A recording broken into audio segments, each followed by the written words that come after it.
we are now. What else is there for you to take from us?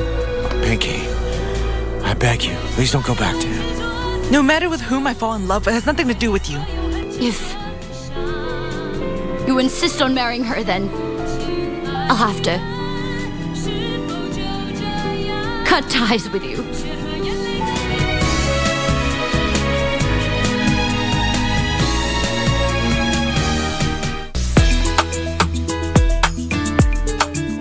Wani ni kama kuna tumasarao naanza kuleta hapa kwa kasi yetu. Nimefanya nini? Acha mdomo kubwa. Why are you frustrating this woman? Hebu muulize. Toka huku nje kama wewe ni mwanaume. Kuja tuonane kimasomaso. Nikutandase nikung'oe meno yote. Kuja. Utandase mimi? Sikuogopi, kuja. Pole bosi, ni vile nilikuwa najaribu, ulisema tusionje. Sasa ngakumbuka nipigishe ukuta ndio itoke vizuri. Unajesa na chakula.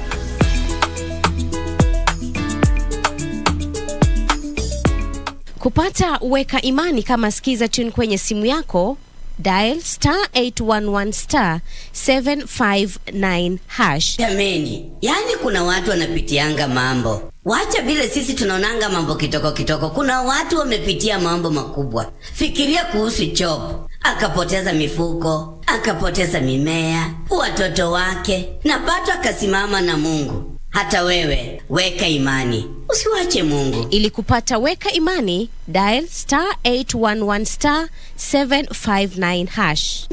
*811 759#. Some people dream of success, while Good Morning Kenya is here to make that happen. Start your day with authentic updates that can make or break your day. Make sure you know before you go. Join Jane Wamboi, Doreen Okello, Regina Manyara, and Victor Olo to share every morning with you. It doesn't matter where you are. You can always access Good Morning Kenya from different devices. Good Morning Kenya. Every Monday to Thursday from 6:30 to 10 a.m. on KBC Channel 1.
It is the beginning of a new month, the month of May, the year 2022. It's all smiles for workers in the country after the head of state announced that there's going to be an increment in the minimum wage by 12% effective beginning today. Of course, it is a news that was announced during the Labor Day celebrations today, which we had our team covering for you. A comprehensive news bulletin lined up for you concerning what the head of state said, among other news that also shaped the weekend, including the politics of the weekend that we got contained in our comprehensive news bulletin that begins right now. My name is Serfine Achieng and our sign language interpreter is Lensa Odingo. But first, let's get the top stories.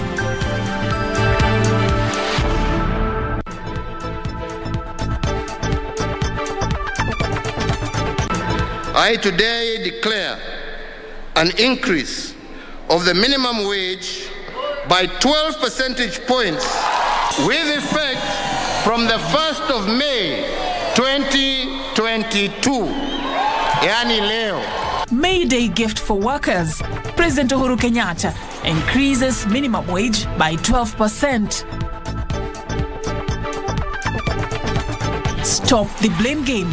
President Uhuru Kenyatta calls on his deputy to give solutions instead of accusing him. And And preparing for Eid, Muslim faithfuls throng shopping malls ahead of Big Day.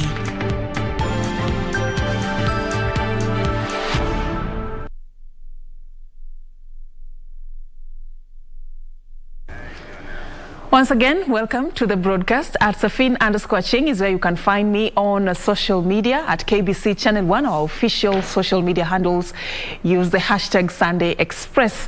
Karen Kibet will be joining us later for the sports and news. But now on to our top story. President Uhuru Kenyatta has increased the minimum wage by 12% effective 1st of May 2022.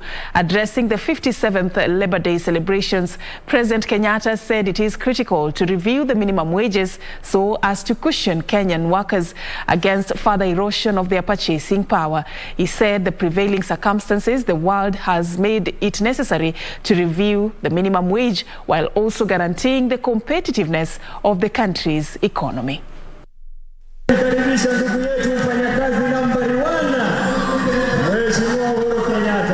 The head of state said for the past 3 years there has been no review of the minimum wages, while the cost of living has increased with inflation ranging between 5 to 6% annually. The president said the government has found it necessary to increase the minimum wages. As a caring government, we find there is a compelling case to review the minimum wages so as to cushion our workers. I today declare an increase of the minimum wage by 12 percentage points with effect from the 1st of May 2022. Yani leo. The head of state lauded the role and resilience of workers in bolstering the country's efforts to bounce back and build stronger after the COVID-19 pandemic. I want to give example of one particular group of Jua Kali artisans who for a long time have operated on Ngong Road, have operated in Kariobangi and in Kamukunji. They came together and have built a company that today is worth over 250 million Kenya shillings. President Kenyatta assured Kenyans that the government has taken sustainable measures to cushion the vulnerable, including the workers and farmers on the cost of inputs. That at the height of the pandemic, we took necessary action to reduce pay as you earn for the lowest workers in order to avail more income to our workers across the country. Hakuna mfanyikazi wa serikali ambaye alifutwa kwa sababu ya ukosefu wa pesa. Watu wetu wote waliendelea na kazi zao bila kukatwa mishahara vile ilikuwa inaendelea katika nchi zingine. Wewe ulikatwa mshahara? Following this announcement, the lowest paid Kenyan worker in Nairobi will now earn 15,201 shillings. This is an important day for workers all over the world because of the significant role human resources play in socio-economic development of our nation. We take note of the high cost of living that is making life difficult for all of us, but certainly for those at the bottom of the scale. So we do humbly request the government to focus on addressing the push factors behind the high cost of living. Kotu boss Francis Atwoli using the occasion to hit at the Salaries and Remuneration Commission over what he claimed to be interference in negotiations between employers and employees on their collective bargaining agreements. That this area of SRC must be revisited. It was put in place only to advise, not to usurp the social partners' responsibility of free and independently collective bargaining. On the request by Kotu to have representation in the NSSF board, the president directed that Rose Omamo's name be gazetted by Wednesday next week. It is all smiles as workers exit the Nyayo Stadium following the announcement by President Uhuru Kenyatta on the increment of the minimum wage. The announcement coming at a time when most of them are bearing the brunt following the high cost of living. Nancy Okware, reporting for Sunday Express from the Nyayo Stadium, Nairobi. All right, thank you, Nancy. Now, still staying with the president's speech, President Uhuru Kenyatta has warned business cartels against exporting fuel at the expense of Kenyan taxpayers. The president said some egocentric individuals are using money set aside by the government for fuel subsidy to enrich themselves while the common man continues to suffer. The high cost of living among households has undoubtedly been attributed to escalating cost of basic commodities, among them foodstuff and fuel. President Uhuru Kenyatta says his government has intervened in cushioning the market pricing for fuel. According to the president, the government is spending 29 shillings per litre on petrol to cut on subsidy. Our fuel price of petrol, diesel, and kerosene is today amongst the lowest in our part of the continent. If we had not protected our consumers against this global increase in fuel prices, our petrol prices would have been approximately Kenya shillings today, 173 shillings per litre for petrol. We have similarly subsidized diesel and kerosene. If it was not for the subsidy, the price of diesel would today be 165.7 shillings per litre. President Kenyatta, who is seemingly angered by a section of local traders diverting fuel meant for the local market, said the law will catch up with offenders. Mutatumia hii subsidy na badala ya kupatia Wakenya mafuta, munaenda kuuza hiyo mafuta kwa bei ya juu kwa nchi ingine. Tunawaona na tunawaangalia na tutawachukulia hatua, kwa sababu hii ni pesa ya Wakenya, ni kodi ya Wakenya, na hamwezi kutuambia na mtuambie hatuna mafuta kwa stesheni zetu, na tunajua hiyo mafuta munauza kwa nchi zingine nje, mukitumia ati ndio mutengeneze faida huko badala ya kurudisha benefit kwa wananchi wa Kenya. Please tell your people it is a partnership. The president, while distancing himself from blame on choking inflation, wants leaders to unite and resonate to make Kenya a better place. Irene Muchuma, Odim, Sunday Express. Now on to the Labour Day politics. President Uhuru Kenyatta is challenging his deputy William Ruto to work with him or give way to someone who can help him find solutions to the many challenges facing the nation. Speaking at the Nyayo National Stadium, the president said it is hypocritical for his deputy to abandon him at the time of need and go on accusing him of contributing to the high cost of living. Yet what the country is experiencing is a global phenomenon brought about by the COVID-19 pandemic and the Ukraine-Russia war.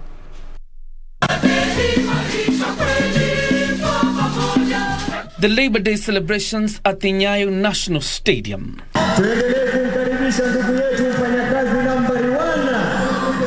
The last under President Uhuru Kenyatta. And the first festive celebration since the first case of COVID-19 was declared in Kenya in 2020. President Uhuru Kenyatta firing direct salvos at his deputy, accusing him of absconding his constitutional duty. Na badala ya viongozi kuwa wanaketi kusema tutasuluhisha namna gani, jameni, tutasaidiana namna gani, wengine wanaenda huko kuinsight wananchi. Angalia hii bei imepanda, uliza Uhuru. Yani mimi Uhuru niko Ukraine, mimi ninafanya nini huko? Jameni.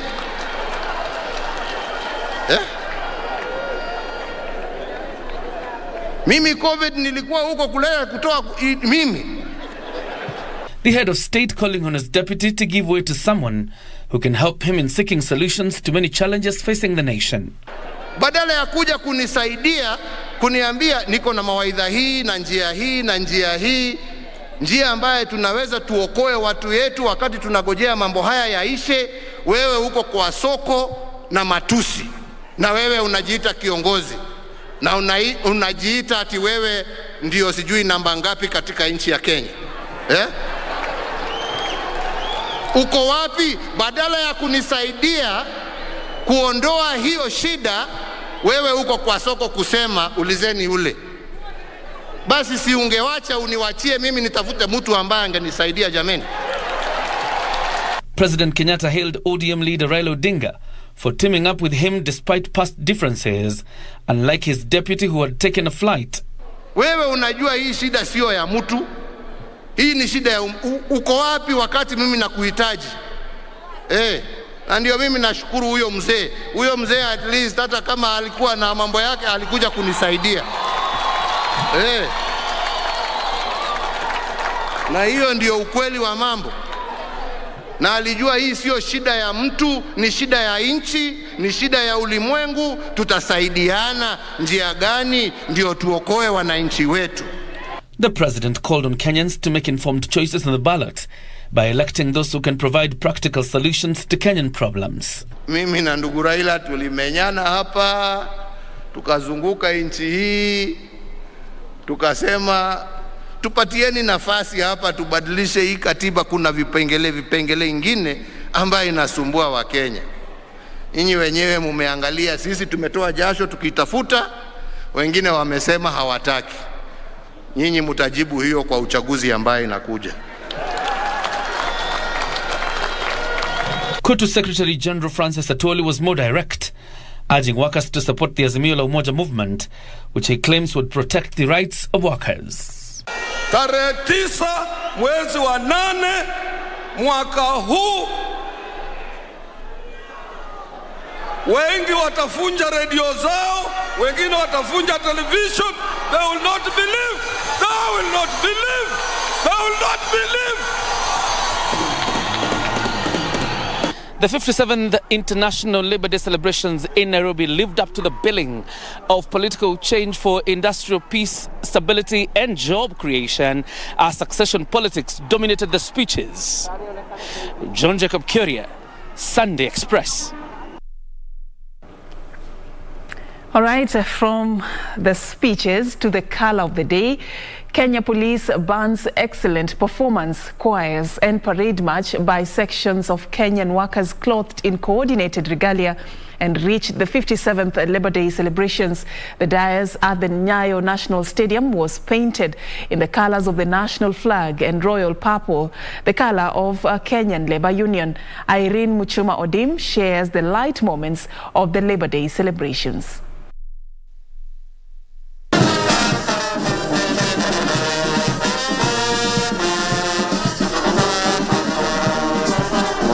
The 57th Labour Day celebrations at the Nyayo National Stadium was open to every Kenyan worker. Security agencies were on an alert mode at all entry points to make sure that law and order was maintained. A well-coordinated melodies from the Kenya Prisons Band setting the pace.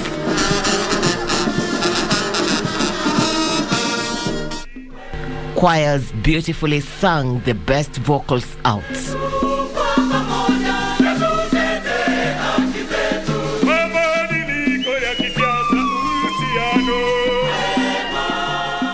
Sections of workers from various organizations paraded and marched to showcase their expertise. The colors of the Kenyan flag was dominant at the podium and other sitting spaces. Most occupants were clothed in royal purple, perhaps to show their connection and loyalty in line with the union they represent. Despite the choking inflation, most workers that we've been able to talk to are optimistic that the future is bright. This as they showcase their prowess amid glamour and tell their story at work and away from work. The best way is said and done. Irene Nchuma Odim, Channel 1 at the Nyayo National Stadium in the county of Nairobi. Thank you, Irene, for that report. Now, as the country joined the rest of the world in marking the Labour Day, the Jua Kali sector now wants the government to give them a stimulus package to resuscitate the sector, which was greatly hit by the COVID-19 pandemic. The sector, which employs about 80% of the population, says the harsh economic times has affected their business and rendered some of them jobless.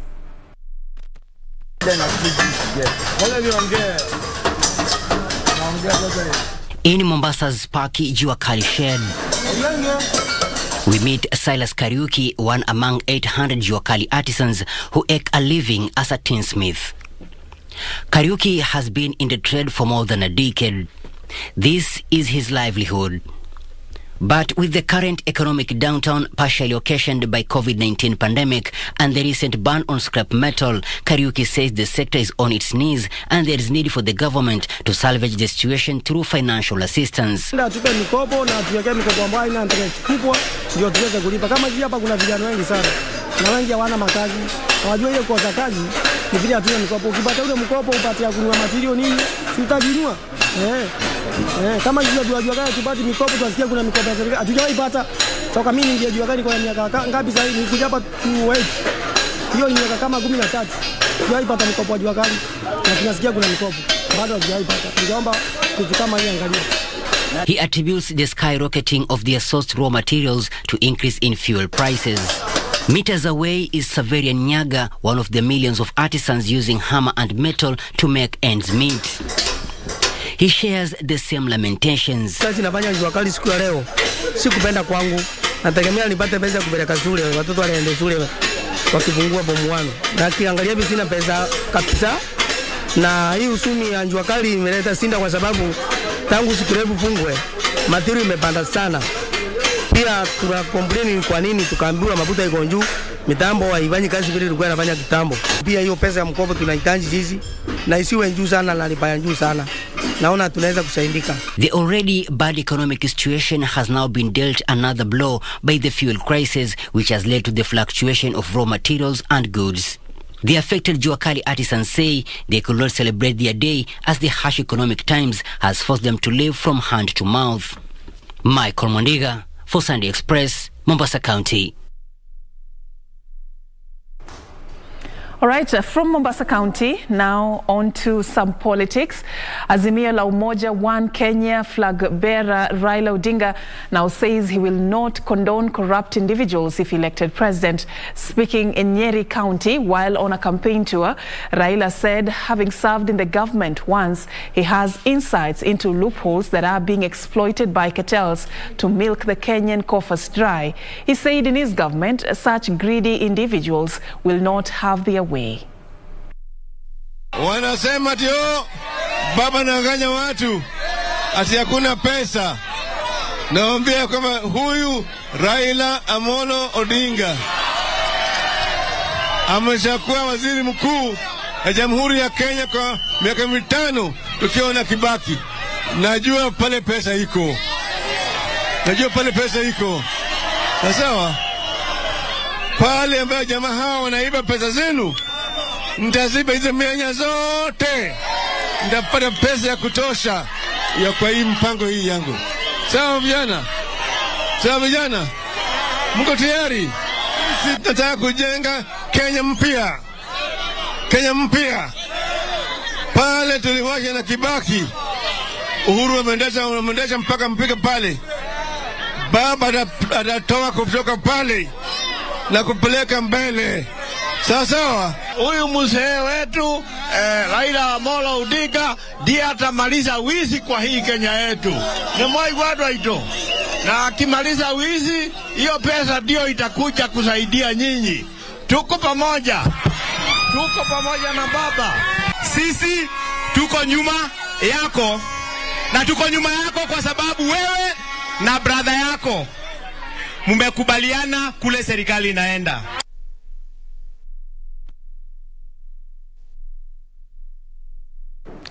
Now, Muslim faithfuls around the world will celebrate Eid al-Fitr on Monday after the completion of 40 days of fasting during the holy month of Ramadan. The Muslim faithfuls are expected to converge in various mosques and open grounds across the globe for special Eid prayers. Local traders in Nairobi and Mombasa County and other towns are enjoying booming business as Muslims prepare for the important event in the Islamic calendar. Kenyan Muslims will join their counterparts all over the world in the Eid al-Fitr celebrations, slotted for 2nd or 3rd of May, depending on the sighting of the moon today, Sunday evening, after completing 29 to 30 days of fasting. The month has ended with a brisk business and a month of windfall for traders as many households and visitors headed to the bazaars to buy food items and clothes. In Eastleigh, Nairobi, it was a beehive of activities as Muslims shopped for food and non-foodstuffs in preparation for the Eid. The traders lauding this year compared to last year, saying COVID-19 pandemic and lockdown affected Eid al-Fitr celebrations in the country. Biashara iko sawa, nimeuza ni zile tu changamoto za hapa lakini chini sana, si kama makaile. Si mbaya, unajua saa hii ni mfumo wa sikukuu na wanafungua kesho, so leo biashara si mbaya. Biashara iko si mbaya na sio mzuri, lakini ni at least iko sawa. Others still pessimistic that the hard economic times have made life difficult for the common mwananchi. Biashara kwa wakati huu iko chini kiasi kwa sababu imekuja wakati tunarudisha watoto shule na tena kuna sikukuu ya Waislamu, so tumefinyirika sababu ya watoto kurudi shule. Hii sikukuu hii si kama zamani. Zamani ilikuwa na do, lakini sasa hizi hakuna do. Kama asubuhi nimefunga asubuhi na kuna kitu nimeuza sana yani. In Mombasa, shopping centers and the ancient Makinon market in the CBD witnessed a beehive of activities as Muslim faithful brought foodstuffs, clothes and shoes in readiness for the Eid celebration. Kulingana na hii situation ambayo iko sasa, mafuta yamepanda, VAT imepandishwa, importation imekuwa iko ngumu zaidi. Sasa imekuwa ni ngumu sana kwa kila kitu kimepanda bei mpaka imekuwa hakuna kitu ambacho unaweza kununua kwa urahisi. The business community and mainly those dealing with clothes have witnessed increased traffic of customers as the holy month of Ramadan draws to a close. Fuel imepandisha kila kitu in terms of any item that we are selling. Kila kitu ikija sahi inapanda, bei inakuwa ni tofauti. Mwaka jana ilitupiga ni corona, ikatuangusha, na safari hii uchumi ndio umekuwa mgumu sana. Tunaomba sana kwa serikali wajaribu kuangalia mambo ya patroli, at least wananchi walioko chini ambao wanalalamika wanaumia, at least na wao pia wajue wanaendeleza vipi maisha. Beatrice Getonyenge-Tich, Sunday Express. Now back to some politics. Serfine Party presidential hopeful Jimmy Wanjigi says no presidential candidate will win the August presidential election in the first round. Wanjigi now says that his entry into the race will force a runoff. Speaking at Wahundura ACK Church in Murang'a County, Wanjigi dismissed the narrative that the presidential election was a two-horse race. He called on people from the Mount Kenya region not to play second fiddle in the forthcoming election, saying they should be part of the expected economic revolution that he was best suited to lead.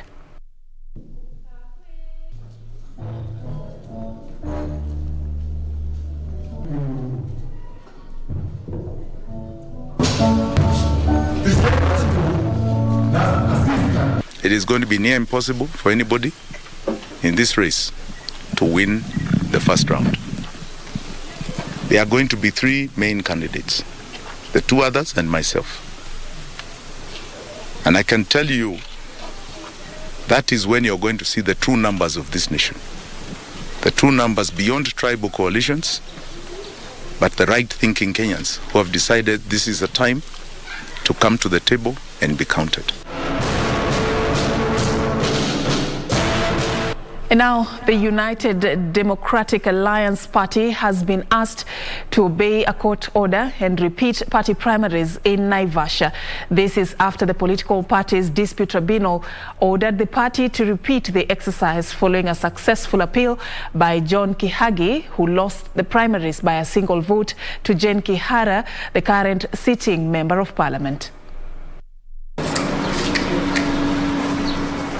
Following a UDA party primary exercise that was said to have been marred with irregularities in Naivasha, the political party's tribunal directed the party to hold a repeat after current Member of National Assembly Jane Kihara was awarded a nomination certificate.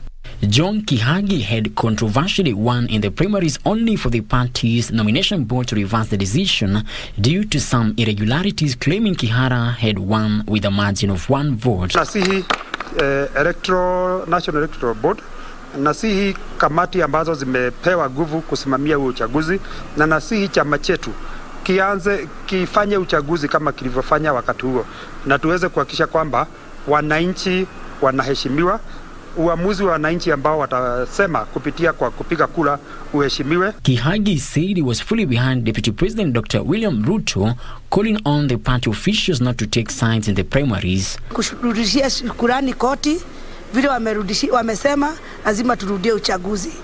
Wache kusema mheshimiwa anafanya wamunyonywe. Hakuna wamunyonywe mheshimiwa anafanya. Koti lazima iheshimiwe. Kwa hivyo ningependa kuomba our Deputy President Dr. William Samoei Ruto ya kwamba hakikishe ya kwamba ile nomination itafanyika hapa Naivasha ikuwe ya haki na uhuru. Elsewhere, Pamoja African Alliance Party PAA, which is associated with Kilifi Governor Amason Kingi, has dismissed claims that it is joining Kenya Kwanza coalition after ditching the Azimio la Umoja One Kenya coalition party. Will be associated with Azimio only if it meets our bare minimums. Our demands shall remain the same, and we shall join and remain as members or constituent members of Azimio only when those conditions are met. We are not joining any other coalition as we exit Azimio coalition, period. The party officials led by George Kidhi, a gubernatorial aspirant for Kilifi County, admitted they have exited the Azimio coalition but are not joining any other formation. Hatuja kuwa treated kama equal partners katika hichi chama, huu muungano wa Azimio. Na hiyo ndio ilikuwa lalamishi letu. Tuendi Kenya Kwanza. Kama hatutakuwa Azimio, tutabaki kama paa. Sisi wenyewe tunaweza tukajibeba. In Mandera, Senator Mohammed Mahmoud and Faisal Abbas have shelved their gubernatorial ambitions for former CS for Education Hassan Nur Hassan. We've joined forces together to unite the people of Mandera, and we have decided to back Mr. Hassan Nur Hassan as the gubernatorial candidate for Mandera County. I have, as the Faisal said, also shaved my ambition as the governor candidate for Mandera County and decided to throw my weight behind my brother Hassan Nur Hassan. While addressing the media in Nairobi, the leader said the decision was based on uniting Mandera residents and transform the county. This bait you have done is the right choice. I will not let you down. I will stand up and unite the people of Mandera. I'm appealing to all people of Mandera of good conscience to come and support this initiative, this alliance. This is the winning alliance. One thing that has happened is that first and foremost, the communities have all been accommodated, and therefore there will be peaceful coexistence and of course cohabiting in each other. So cohesion will going to be established. Secondly, the team is so strong that any other formulation that might have earlier on thought they will make their way into the leadership of Mandera County will now have a second thought. And the Wiper Democratic Movement leader Kalonzo Musyoka Tuesday led a team from his party to condole with the family of former Machakos Senator Johnston Muthama in his Muthaiga home. The Wiper leader said the passing on of 38-year-old Janet Muthama was a shock to many. Janet will be buried Monday at Muthama's home in Tala, Machakos County. Frederick Moki for Sunday Express. All right, thank you, Frederick Moki, for that report. Now, you know those flip-flops that you love so much, and sometimes you get rid of them after they've seen their better days?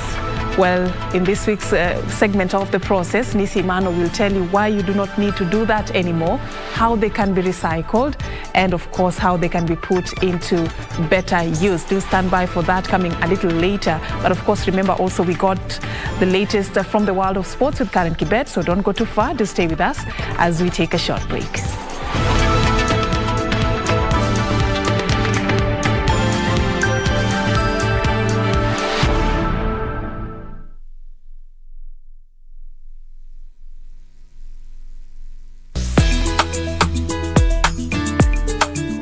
Kwani ni kama kuna tumasarao naanza kuleta hapa kwa kazi yetu? Nimefanya nini? Acha mdomo kubwa. Why are you frustrating this woman? Hebu muulize. Toka huku nje kama wewe ni mwanaume. Kuja tuonane kimasomaso. Nikutandase nikung'oe meno yote. Kuja. Utandase mimi? Sikuogopi, kuja. Pole bosi, ni vile nilikuwa najaribu, ulisema tusionje. Sasa ngakumbuka nipigishe ukuta ndio itoke vizuri. Unajesa na chakula.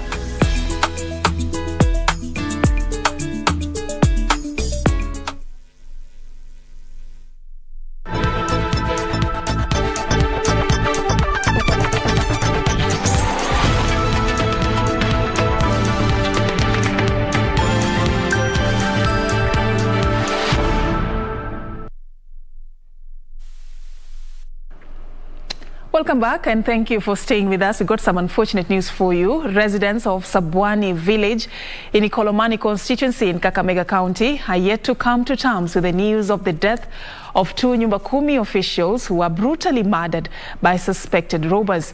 The angry mob later attacked and killed one of the suspects. According to the villagers, the Nyumba Kumi officials were on their way to arrest a notorious criminal at his home who, with his accomplice, turned on them and stabbed them to death.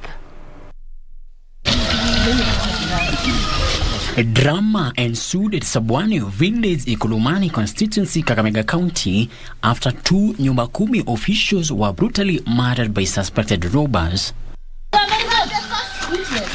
The officials are believed to have been on their way to arrest a notorious criminal, John Babu, also known as Boxer, at his home, who turned on them, stabbing them to death. Hao watoto walikuwa wawili. Mmoja akatoroka na huyu papa akapaki ndani. Bila alipaki ndani na watu wote wakafuata huyo mwenye alikuwa ametoroka. Assistant alipaki hapa peke yake. Akasumbukana, alikuwa anapika simu kwa polisi, wanamkataza, hakuna mtu. Sasa kitu kuna nasikia kelele. Watu wanasema, "Oh, wanashika yeye." Sisi tunakimbia. Tunakuja hapa. Kukuja kufika tu kwa njia tunasikia, "Oh, papu anaua chaka." Saa hiyo ndio sisi tunakuja tunapika nduru. Tulipata tu chaka anakufa. Huyo mwingine tulikutana kama yuko kwa pikipiki panapelekwa hospitali. Watu walikuwa karibu akasema hapana. Hata huyu anaenda kwa hospitali na yeye hawezi pona. Agitated mob retaliated by slaying one of the suspects with a blunt object before setting the house of his accomplice on fire. Ombi langu tu kwa serikali, tafadhali tufanye hima huyu kijana aweze kushikwa ili sisi pia tukue salama. Kwa sasa hivi tuna usalama kabisa, usalama umedorora, na pia serikali tafadhali popote ulipo tusikie. Hii ni ombi letu, pia si vizuri kuona watu wakifariki. Ikolomani Deputy Police Chief George Opere said police officers have launched a manhunt for the suspect who is at large. He, however, challenged Nyumba Kumi officers to inform police of any security matters before conducting any move. In case they found or they get information of any theft, they should incorporate the police before visiting the scene or before doing any search, so that police can protect them. They should not go alone without the police. And if that they went with the police, this death could have not been happened. Frederick Moki for Sunday Express. Now, the Computer Society of Kenya has urged organizations to capitalize on strategic policies in data protection to avert cybersecurity challenges. Speaking in Mombasa County during the 29th edition of ICT Managers Congress, Yusuf Kileo, a cybersecurity and forensic expert, said organizations need to conduct background checks before hiring individuals in ICT infrastructure to combat emerging challenges. Apart from that, we had another one which says, in October year 2020, Cabinet Secretary for Information Communication Technology, Information and Youth Affairs gazetted data protection regulations. In view of this act, Kileo says there is need for ICT managers to have trainings on emerging technology trends to protect data and challenges from within organizations. Encourage organization to follow different steps that probably these gentlemen that have attended this particular workshop, when they go back to the organization, they'll be able to see how they can put together these managing this particular kind of challenges, how they can protect data, how they can limit the privilege of these individuals not to become a threat to the particular organizations. All these kind of things have been covering. I believe they'll be helpful to make sure that they combat this particular challenge of threats from within. Kileo added that the training will equip ICT managers with better skills and enhance seamless, secured information sharing within departments. Peter Owenje, a resource person officer at Computer Society of Kenya, said such workshops will help on deliberation on issues affecting network management and interaction among heads of ICT from different organizations. Key things that we offer is the ability for them to interact with each other, the ability for them to share ideas, and the ability for them to realize and enhance certain skill sets which are either trained or are brought about through the conferencing capabilities. KBC head of ICT Ben Mwala said the national broadcaster is committed to lead from the front in matters convergence and digital news platforms. And what I've really picked from this workshop is that most of the activities we do nowadays are really IT driven, and the workshop is really equipping us with the information for us to be able to take this back to our organizations. There's a lot of, right now there's a lot of convergence. When you look at, for example, at KBC, digital media is really emerging, and so we need to leverage on the modern IT trends for us to be able to implement and make KBC really to have an edge in terms of digital media. Also been able to learn how to do budgeting, how to be able to get financing, how to sit on the round table as ICT professionals. We have also learned how to leverage on different strategies to be able to get either funding from outside, to be able to cater for our core businesses, and be able to also bring change to our organizations, especially after the pandemic, when we realize that technology is being used a lot, to be able to achieve our organizational strategies, policies and procedures. Technology, we are looking into making sure that our county government services have gone online. We have quite a number of services which we introduced online, like the single business permit, like the fire permit, and e-construction. You can be able to just apply any of the permit online at any time, so that you can be able to start your project. The Computer Society of Kenya was established in the year 1986. Now, the education of a former Mau evictee, Emmanuel Kiprono Cheruyot, who scored 382 marks in the 2021 KCPE exams, is now hanging in the balance due to lack of school fees. Cheruyot, who was a pupil at Naisudori Primary School in Narok South Sub-County, fears his dream of joining Baringo High School might be a mirage, as his family is unable to raise money for his school fees. This and other stories from our County News Roundup. The future of Emmanuel Kiprono Cheruyot, who scored 382 marks in Naisudori Primary School in Narok South Sub-County, hangs in the balance due to lack of school fees. Cheruyot said his dream of joining Baringo High School might not see the light of the day since his family cannot be able to raise money for school fees. Wazazi wangu hawana kazi yoyote wenye wataisafanya wanisaidie. Ningependa Wakenya wenye nia njema wanisaidie ili nitimishe shule yangu vizuri, alafu nisaidie wazazi wangu. Meanwhile, a total of 20 students have benefited with secondary school scholarship from Finlay's Community Trust. The beneficiaries are children of employees of Finlay's, a multinational company operating in Kericho and Bomet counties. It's just one way of giving it back to the community, but of course to the staff of James Finlay's. So we have given 24 today. We are training for one in the next few weeks. That should be a good relief to the parents. On the same note, over 300 learners from Uriri constituency have benefited from mattresses donation worth 750,000, courtesy of Uriri politician Jared Kwaga. The learners who are set to join Form 1 next week were selected after a thorough need-based assessment, which was done at the ward levels. Our mission is not just ending today. We are on the walk, we are on the way, we are moving, and we promise the voters, the Uriri constituents, that we need a servant leadership.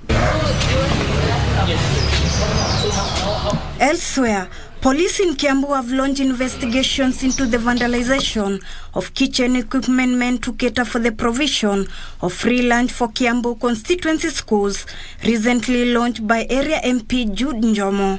If you are fighting the Honorable Member of Parliament, Honorable Jomo, this is not the right time, because this project is there to stay. It is not for him, it is not for his children, it is not for his friends. It is for the community, for the whole constituency. The 21 schools that we have in our constituency, those are the beneficiaries of the project. Meanwhile, scores of residents from Kigumo sub-county have received free treatment during a medical camp which was organized to commemorate President Mwai Kibaki. Muranga gubernatorial aspirant Jamle Kamau said more than 3,000 people benefited during a 2-day medical camp which was held at Turuturu area. Motivation levels of our health workers is at its lowest, especially in Muranga County. And these are the things that we want to remind our people, that all is not lost. If we can be able to organize such a medical camp where 3,000 people, as you speak right now, have been treated and are being treated and others are going home, and that is being done on a personal capacity. And more than 10,000 victims of the 2007-2008 ethnic clashes want communities to activate crime watch structures in a bid to detect and prevent incitement ahead of the August 9th general election. Finally, religious leaders across Embu County have organized a series of peace prayer meetings with all aspirants vying for elective position in the region ahead of the August 9th polls. Ruth Wamboy for Sunday Express. Thank you, Ruth, for that report. Now, a luthier is a craftsman who makes and repairs stringed instruments. Most luthiers specialize in one instrument, but Ken Mlamba, known for making guitars, can repair any stringed instrument. It is a craft that involves the use of hands and tools, fabricating and repairing of stringed instruments that have a neck and a sound box. And just gluing that. Meet Ken Mlamba, a luthier, originally a French word for lute. From the inside it comes out and sits there. At the start of his high school, Luthier Mlamba got a sudden interest in the craftsmanship of guitars. A luthier is somebody who makes and repairs stringed instruments, and he has been doing this from 1971, based here in Kenya, and that's who I am. And I love God, yes, above all. He recalls how his dream to pursue art was shut down simply because he was smart and was considered a scientist in school. Yes, the schooling system in those days, rather discriminatory, was that they had two streams in a particular school. A stream was for those who were clever, B stream were for those who were not so clever. And when I was in primary school of that school, I was in A stream, and I was doing art. When you're in primary school, in that school you're allowed to do art. When I got to Form 1 in the same school, they told me, in Form 1 you cannot do art, no painting, you must do sciences only. So that made me drop out of art, and I was quite disappointed because that's what I wanted to do. I liked painting, I liked doing art, and I never went back to it again. Just how long does one take to craft a guitar? It's about 2 months, 2 to 3 months for an acoustic guitar. That usually takes longer time than solid body electric guitar, because there are many parts to be put together and glued, and you have to wait for it to dry and what have you. And that's why it takes a bit longer for the acoustic. Electric I can do maybe 1 month or even, yeah.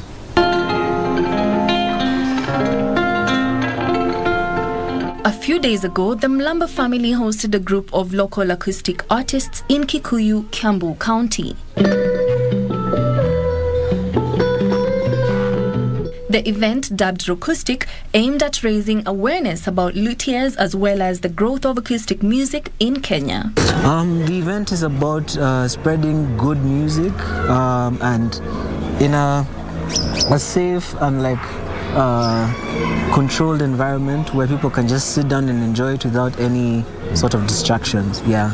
So right now we are in the process of establishing a foundation which will help train others in guitar making. As I told you, in Kenya I had to teach myself. There was nobody around to teach me.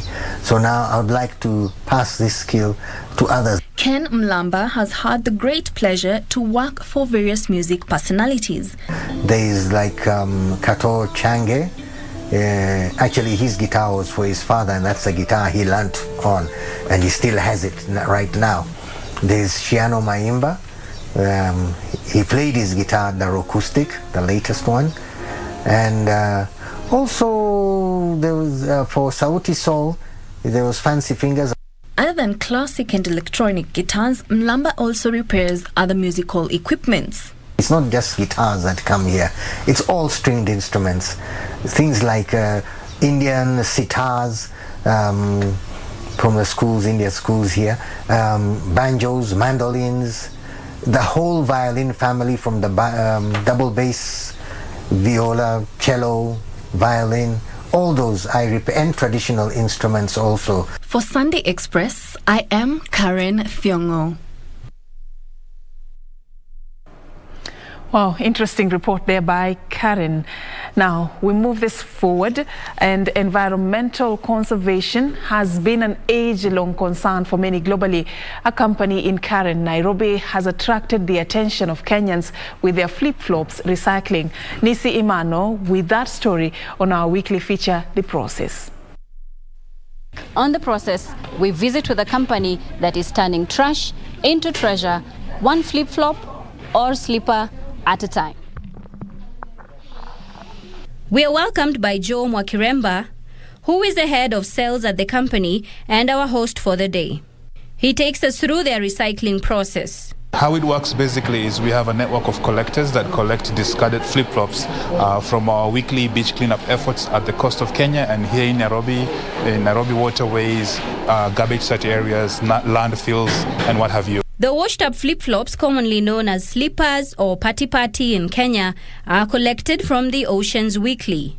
They are received in sacks and taken to the washing area, where the flip-flops are thoroughly washed to get rid of any germs or foul smell.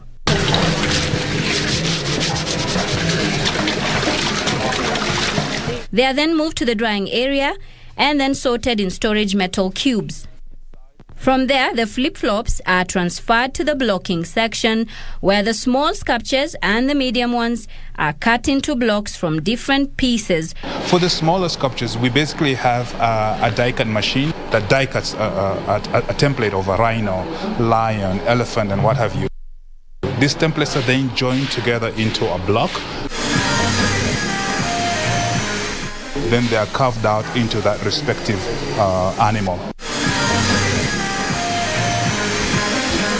The dimensions, specifications, and color differ depending on what the client has pre-ordered from their catalog. After that, the artist will then put in the little details on them, like the ears, the eyes, the tail, the trunk, the tusks. Next comes sanding.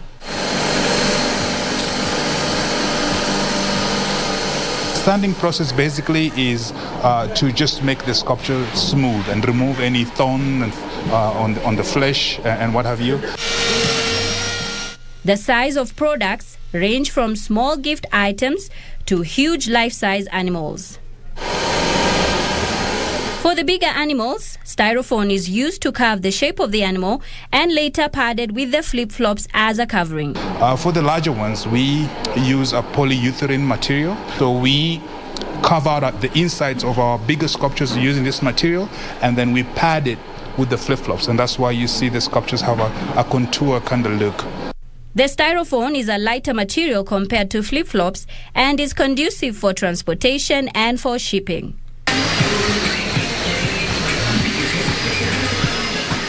After sanding, the product is cleaned again in water and put up on the shelves to dry. Once that is done, the product is termed as complete, ready for market. And there you have it. Whimsical animals and sculptures, all made out of discarded flip-flops. Reporting for KBC from Karen in Nairobi, I'm Nisi Emmanuel.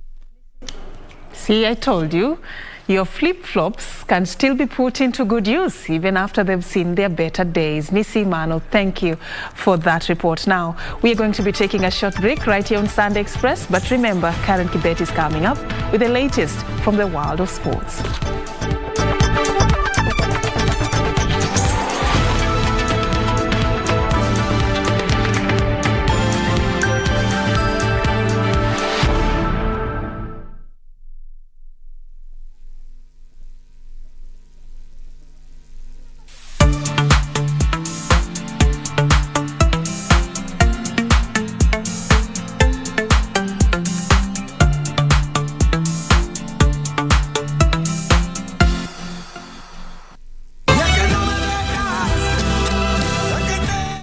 I cherish what we had together. That is true.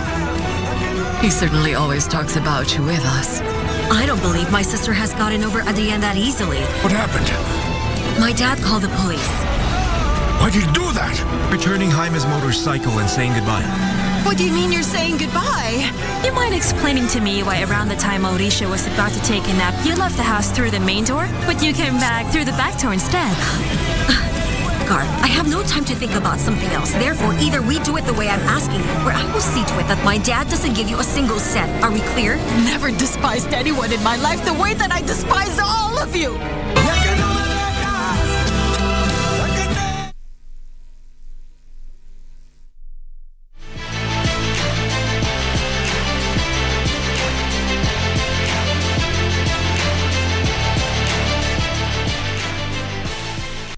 Welcome back to Sunday Express. Let's now delve into Marta Sports. My name is Karen Kibet. Now, the Olympic 100 meters champion Lamor Marcel Jacobs of Italy is the latest athlete to confirm participation in the third edition of the Kipkeino Classic Continental Tour, set for Saturday, the 7th of May at the Moi International Sports Center, Kasarani Stadium. Jacobs, who is also the reigning 60-meter world champion, joins a star-studded 100-meter field that also includes African record holder Ferdinand Omanyala, USA's duo of Mike Rogers and Fred Curley, Git Liotlela and Sinofiso Dambile, both from South Africa. The Kipkeino Classic will be held next weekend with meet director Barnaba Korel saying, for the first time in Kenya, the 100-meter race will have 9 lanes. This year's edition will have spectators in the stadium with entry fees set at Kenya shillings 200. This is the third edition of Continental Tour. And of course, the most important thing also is that the spectators are allowed in the stadium. Unlike the previous 2 editions that have taken place, we were not able to do that because of COVID-19. Korel added that Athletics Kenya is at an advanced stage of negotiating with World Athletics in quest to host one Diamond League leg, which will be the second in Africa after the Rabat leg in Morocco. We have had a lot of athletes that have shown the interest. We have athletes from other countries. Some are Olympic champions, world champions, silver medals, bronze medals. We have all of them, especially the sprinters that have come. I've already confirmed their participation in the event. Athletes will compete in national, discretionary and core events categories, with core events featuring hammer throw for both men and women, long jump women, 3,000 meters steeplechase both men and women, 200 meters both men and women, 100 meters men and pole vault men. This year, we're having some new athletes also who are not there. They have confirmed last night, and one of the top athletes that have already confirmed for the event is the Olympic champion in 100 meters, none other than Lamor Marcel Jacobs from Italy. The Kenyan stop will be the third in the Gold Label Continental Tour event after the Bermuda Games held on 9th April and the Gold Coast Games, which were held in the USA on 16th April. For Sunday Express, I am Nora Mungi. Thank you, Nora, for that report. On Saturday, let's all fill the stadium so that we can cheer on our track and field athletes. Moving on to St. Martin's football, AFC Leopards moved to 1 point of 9th place Talanta FC after beating KCB 2-1 at the Kasarani Stadium. Rivals Gor Mahia were held to a goalless draw by Kariobangi Sharks. The same score witnessed in the match between Kenya Police and City Stars, while leaders Kakamega Homeboys dropped 2 points after being held to a 1-1 draw by Wazito. AFC Leopards faced KCB at the Kasarani Stadium in search of 3 points to close the gap between them and 9th place Talanta FC. And they got off to the best start, dominating possession, which was rewarded in the 30th minute through Victor Omone's goal.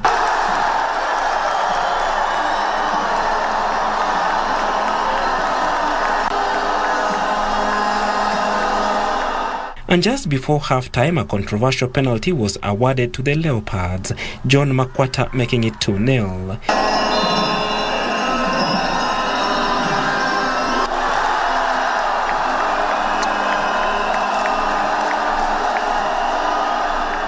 KCB went in search of a point from the game but could only score once with 7 minutes remaining on the clock. 3 points were sealed by the Leopards, and this is what it meant to them.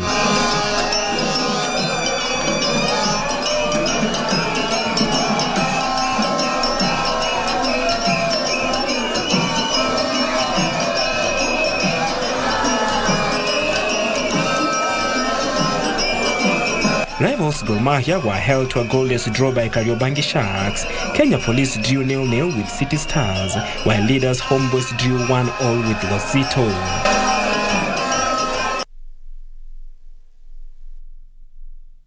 Thank you, Barkley, for that report. Now, finally, Richarlison scored a crucial second-half winner as Everton beat Chelsea 1-0 to move within 2 points of the Premier League safety zone. Meanwhile, Harry Kane and Son rediscovered their touch in front of the goal as Tottenham beat Leicester 3-1 to boost their hopes of a top-4 Premier League finish.